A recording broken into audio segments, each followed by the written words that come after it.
बावन शक्तिपीठ में यह भस्मी देवी का स्थान है। यहाँ सती का दाहिना कपोल गिरा था, जो पुराणों में वर्णित है। ये भस्मी देवी मंदिर जो बहुत ही प्राचीन मंदिर है, लेकिन इसके विकास के प्रति जो हमारी सरकार है वो बिल्कुल ही उदासीन है। सरकार को यहाँ से राजस्व जाती है, फिर भी हमने जब से हमारे मुख्यमंत्री हैं नीतीश बाबू, मैं वर्षों से जब से वो मुख्यमंत्री बने हैं तब से मैं मांग कर रहा हूँ पर्यटन स्थल का करने का। इस न्यूज के प्रायोजक हैं अफजल फर्नीचर एवं सह प्रायोजक है हिंदुस्तान फार्मा, पुराना चौक, कांटी। जय माता दी, जय माँ भस्मी देवी। आज शारदीय नवरात्र का 9वां व अंतिम दिन है और इस दिन माँ दुर्गा की 9वीं शक्ति सिद्धिदात्री देवी की पूरे विधि विधान के साथ पूजा अर्चना करने का विधान है। आज आप दर्शकों को उप शक्तिपीठ भस्मी देवी मंदिर का दर्शन कराने पहुँचे हैं। पुराण वर्णित 52 शक्ति उपपीठों में शामिल मुजफ्फरपुर जिला का पानापुर के भस्मी देवी मंदिर में आने वाले सभी भक्तों के कष्ट व संताप भस्म हो जाते हैं। यहाँ भक्तों की मनोकामना पूरी होती है। मनोकामना पूर्ण होने पर यहाँ आंचल पर नाच नचवाने एवं कबूतर उड़ाने की अनोखी लोक प्रथा है। वैसे तो यहाँ सालों भर श्रद्धालुओं की भीड़ रहती है। खासकर नवरात्र में यहाँ हजारों की भीड़ उमड़ती है। उत्तर बिहार के विभिन्न जिले, असम, पश्चिम बंगाल समेत नेपाल से भी श्रद्धालु भक्त यहाँ माँ का दर्शन करने आते हैं। बूढ़ी गंडक नदी के तट पर 5 पीपल वृक्षों के बीच अवस्थित श्री भस्मी देवी मंदिर आस्था का बड़ा केंद्र है। यह देश का एकमात्र मंदिर है जिसका मुख्य द्वार पश्चिम दिशा की ओर है। इसके पीछे भी लोक कल्याण हेतु एक विशेष रहस्य बताई जाती है।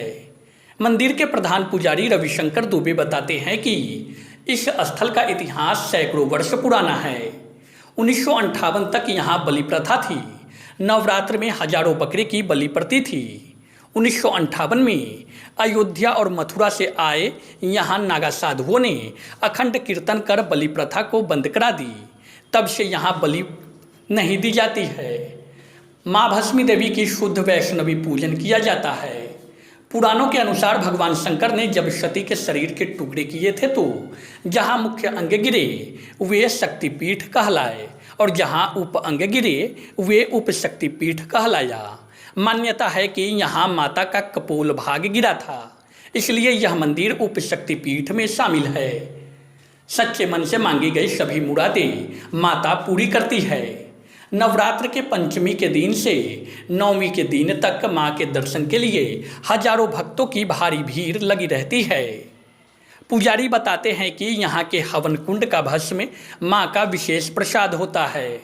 इस भस्म को लगाने से चर्म रोग जैसी कष्टों का शमन होता है।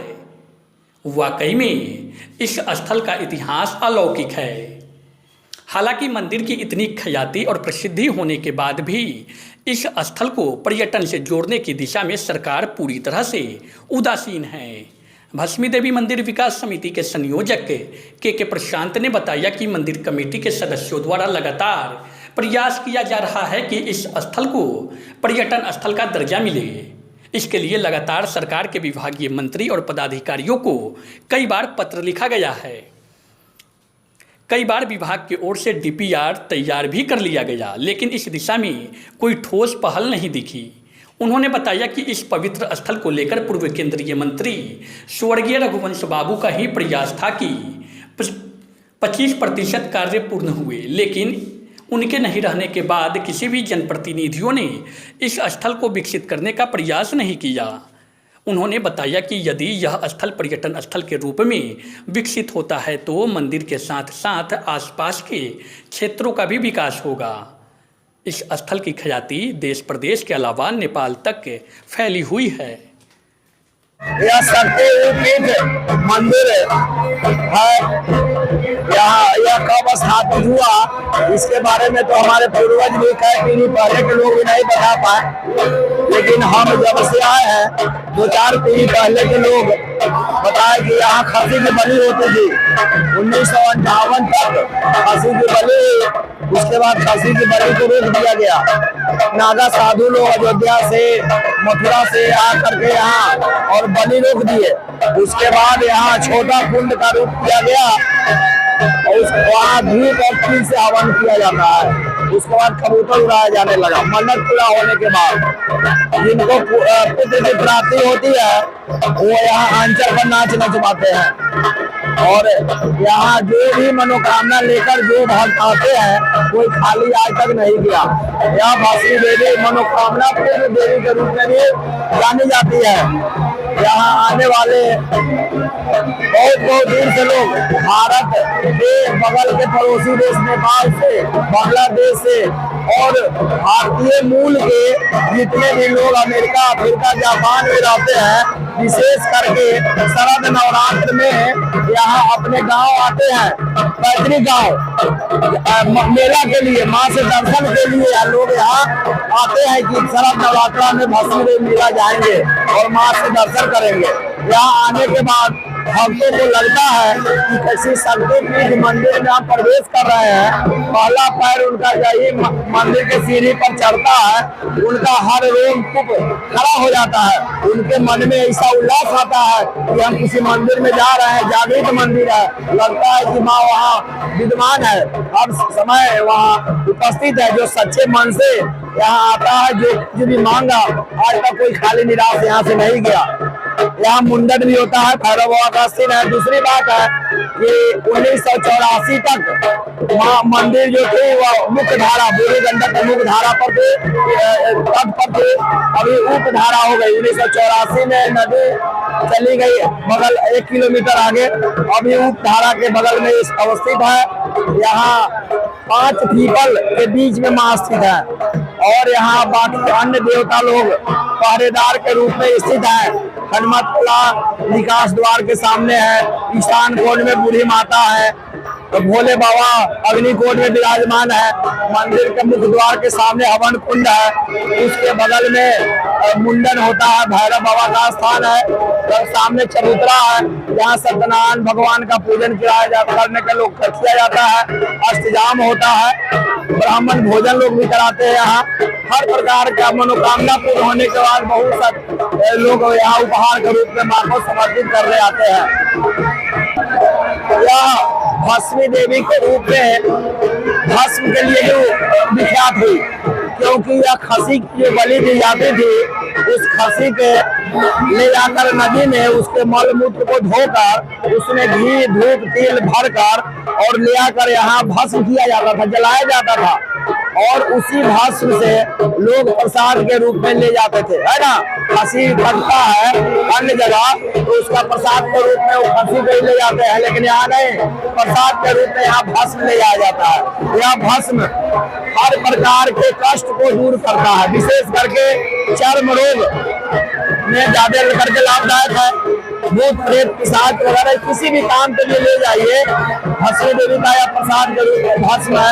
हर किसी भी कष्ट में यह कष्ट को दूर करता है।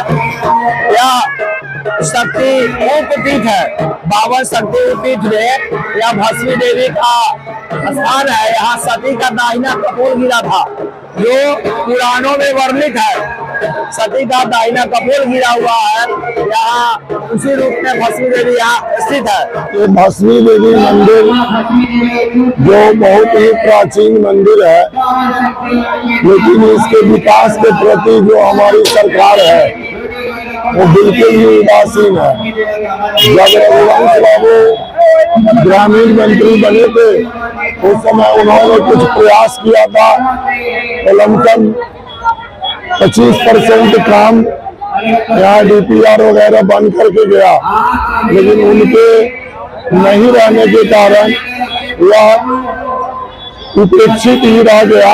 अभी तक यहाँ कोई सरकारी व्यवस्था नहीं किया गया है, जबकि यहाँ हर साल मेला का डाक होता है, सरकार को यहाँ से राजस्व जाती है।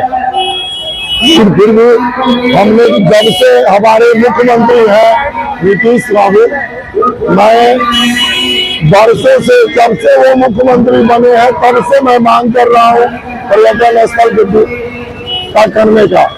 वहाँ प्रमोद कुमार पर्यटन मंत्री थे, उस समय भी मैं DPR भेजवाया। फिर पिंटू बाबू बने सीतामढ़ी के विधायक, उनको भी दिया। श्री नारायण प्रसाद जी ने मंत्री बने थे तो हमारे स्थानीय विधायक मुन्ना यादव ने विधानसभा में क्वेश्चन किया तो उन्होंने आश्वासन दिया कि अगले बजट में यह काम पूरा हो जाएगा। तो अब तो खैर सरकार बदल गई है और राजद हमारे साथ आ गई है सरकार में और हमारे स्थानीय विधायक ने इस मुद्दे को उठाया है।